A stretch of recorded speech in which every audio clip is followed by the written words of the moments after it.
right, so now I'm going to transition more to the market update and the trading. So first off, a lot of people have been reaching out to me saying that they thoroughly enjoyed the quick training last week for the FVG setups.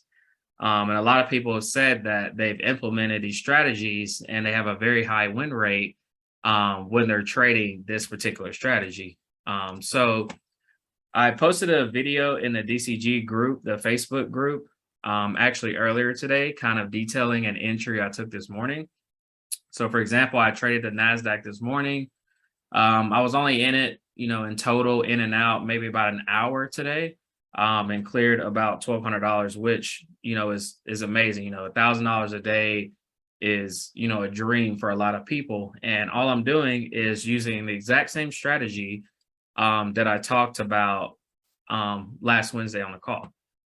So if you're on the call, the way I personally like to trade this strategy when I'm day trading is I like to stick to a 5-minute or below. A lot of times I'm actually playing on the 2 and 3, but a lot of you guys are already using the 5-minute chart, so I'll just kind of use that as the example. So for today, for example, me personally, I'm mostly trading New York Open, so that's 9:30 a.m. Eastern. And normally I try to be done before lunch, so about 11 a.m. to 11:30 a.m. Eastern. So if you're on the call last week, typically what I'm doing is I'm looking at the TDI. I'm looking for those key areas, the 30 and the 70 level. And when I see that level, that gives me a high probability that we will at least have some form of movement to the opposite direction. So to kind of cut out some of the noise and kind of make this a pretty streamlined process, I'm only looking for these particular setups at opening bell. So I'm actually going to go back and do a bar replay really quickly, just so I can walk you guys live through this scenario that actually happened this morning. Okay, so I'm gonna fast forward back or rewind, back to around 8:25 Eastern. So, an hour before opening bell. So the first thing I see, if I'm just coming to my charts, I like to come to the charts 30 minutes to an hour before opening bell. That way I can get situated and kind of get a grasp on what the market is currently doing at that moment. And if I look, you pretty much see that we've been in a downtrend all throughout the night. And then you can see the TDI has kind of been hanging at this 30 to 35 area. So you see here it's at 30, 31, 32, 31.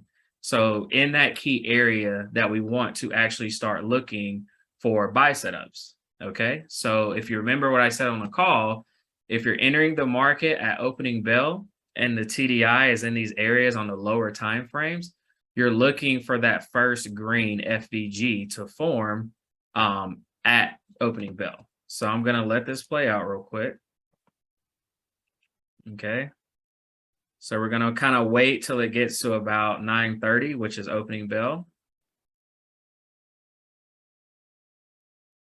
Okay, so this is 9:25, so the next candle.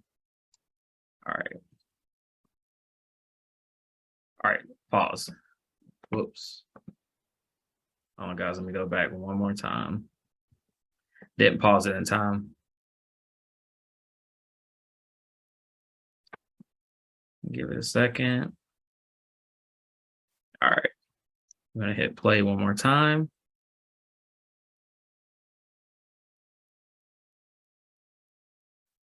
All right, pause right there. Okay, now this is a perfect example, guys, of what I talked about last Wednesday. So as I stated before, TDI has been hanging around this 30 area prior to opening bell. We're breaking a recent low, which I said was very, very important and adds a high probability to this setup.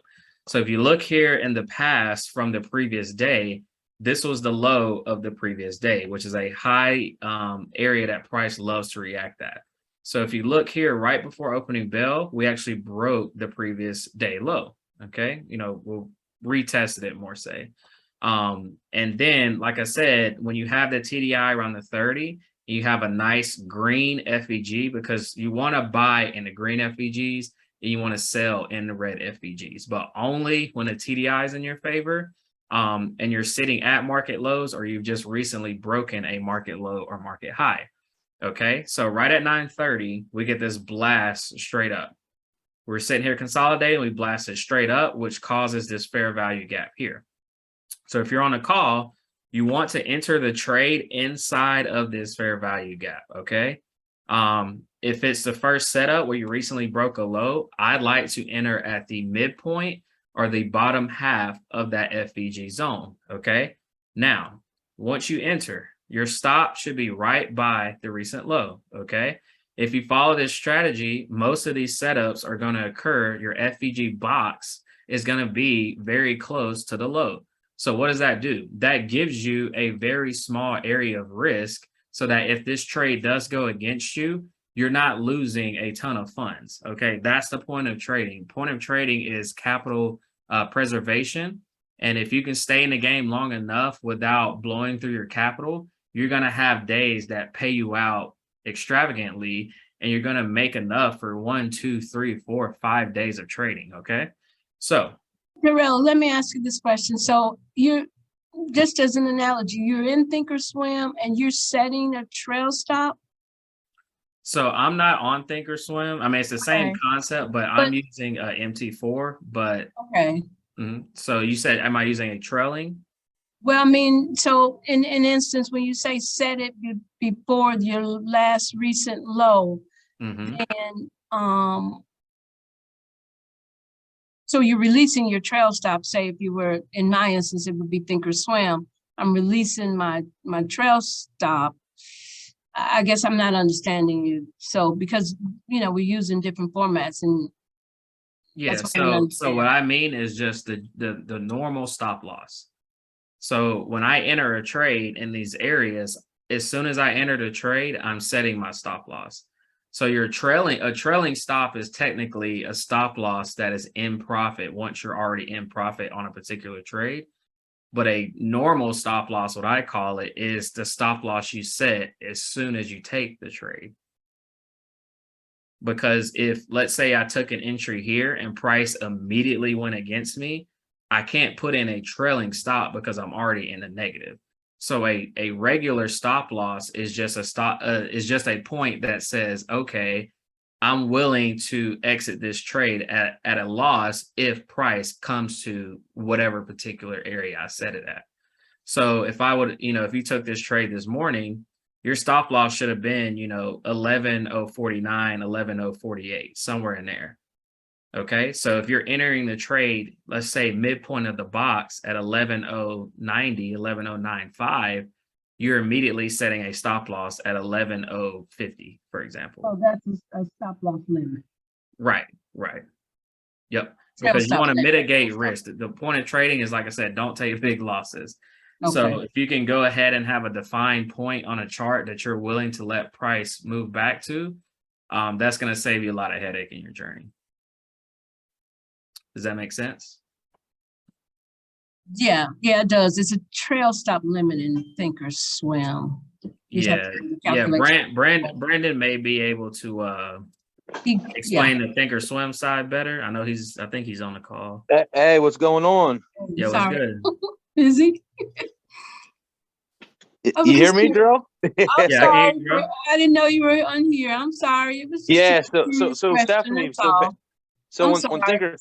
on the Thinkorswim side, basically, when you enter a position in the stock option side, you can go on a trail stop at any given time that you want. But remember, I mean, ideally, you don't really want to initiate your trail stop until you're in profit, like Darrell said. When you use a trail stop limit, your trail stop doesn't get engaged until you buy something. So say, for instance, that you see the fair value gap that Darrell has on the chart right here, and we bought, we'll just say one contract for $1,000. If we put a trail stop limit in of $1,200, that means as soon as your $1,000 turns into $1,200, then a trail stop is initiated. And once that trail stop gets hit, it'll take you out of the position. So Darrell trades on MT4, and you can't put a trail stop in until you're in profit. But on Thinkorswim, I mean, you could put a trail stop in as a hard stop. Essentially, like if you risk $1,000 and you want to put a $300 trail stop in right away as a a hard stop order, you could do that. So we have a little bit more freedom or luxury on the thinkorswim side, I would say. But a trail stop and a trail stop limit are essentially two different things. And the trail stop limit won't get initiated until you hit your desired limit price. And then it turns that limit order into a trail stop. You know what I'm saying? Okay. You follow me? Yeah, I understand you now.